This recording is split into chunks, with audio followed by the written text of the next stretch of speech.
And in our time, grant us your peace. I like to imagine Archbishop Cranmer at the palace in Croydon, surrounded by a swamp and conflicts within and without, as he sat down to translate the collect for today. And he chose a different translation than what presently appears in our prayer book, but the phrase, peace in our time, does appear in morning prayer in the suffrages that are said every day.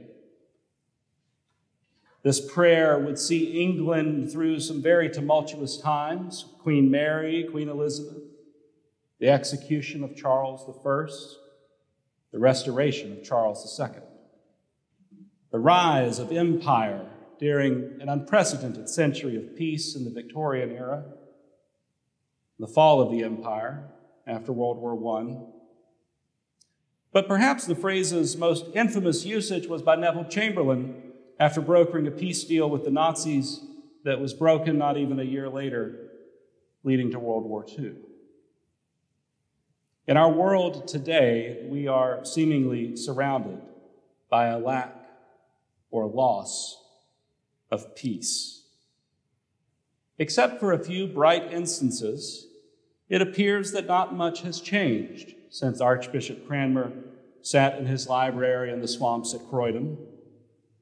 And I think part of this is that we don't know what peace means.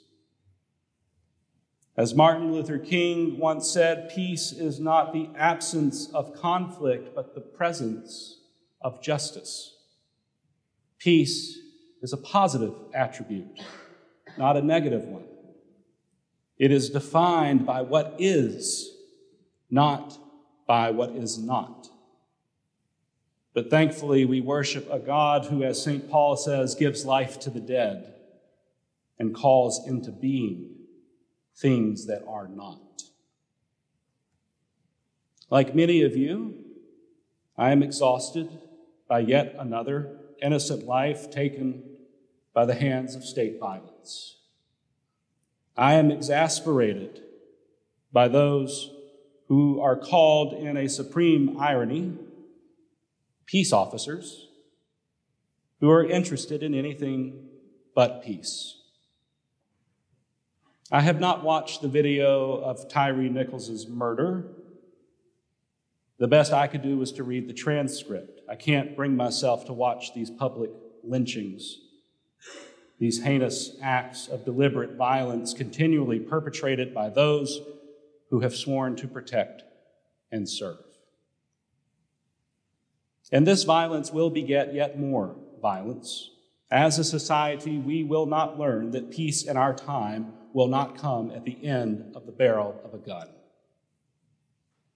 Just as the Romans did not learn that peace cannot be bought by crucifying their enemies, but as a church, we can learn that peace, true peace, lasting peace, comes only from him who hanged upon the tree. And he didn't secure the peace by dragging his enemies onto the cross, but by pulling us from the grave, and thereby reconciling us in our thirst for blood, our quest for vengeance, to the God of peace, by offering us his blood and his body.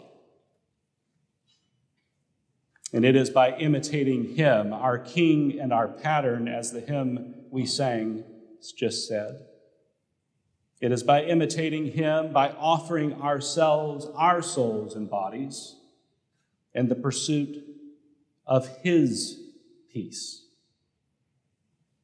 It is by doing this that we can rightly call ourselves peacemakers, children of God.